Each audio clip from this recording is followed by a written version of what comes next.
No sugar day 16. त्याचबरोबर 16वा दिवस की मी साखर अजिबात खात नाही आहे. पण हां, माझं नेहमीचं जे जेवण आहे ते मी घेते, फक्त साखर मी सोडली आहे.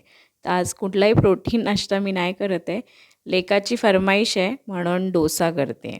तर आज मस्तपैकी पारंपरिक पद्धतीचा आपला नेहमीचा डोसा मी काढते. कारण आजची सकाळ म्हणजे निवांत सकाळ, कारण आज रविवारचा नाश्ता.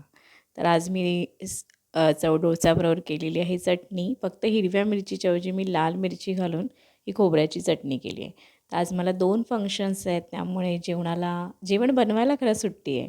तर आज खूप दिवसांनी मला एक छान कमेंट आली की "स्नेहा, तू कुठलं फेशियल केलं आहेस का? छान ग्लो आला आहे." आणि खरंच मला जरा स्वतःला असं बघावंसं वाटलं कॅमेरामध्ये सुद्धा.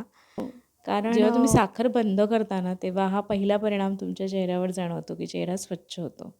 तर आज दोन्ही वेळेसचं खरं जेवण आमचं बाहेरच आहे. आणि आज मी खरं पूर्ण दिवस आहे माझ्या वहिनीच्या घरी. वहिनी म्हणजे माझी मोठी जाव, आणि मी जेव्हा इकडे येते ना, खरं माहेर सुख मला अनुभवायला मिळतं. तर संध्याकाळी तिच्यासोबत मस्तपैकी कॉफी घेतली आहे मी, विदाऊट शुगर.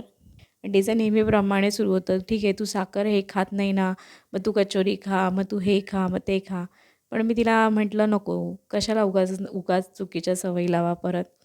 तर संध्याकाळी छानपैकी मी रेडी झाले दुसऱ्या फंक्शनसाठी, आणि आजही आमचं जेवण बाहेरच आहे. त्यामुळे आता मी वेगळं काय दाखवू. पण हां, मी एकच सांगेन की सगळ्या जेवणामध्ये ना, मी गोड मात्र घेतलं नाही आहे माझ्या ताटात. इतकंच. भेटू उद्याच्या व्लॉगमध्ये. बाय.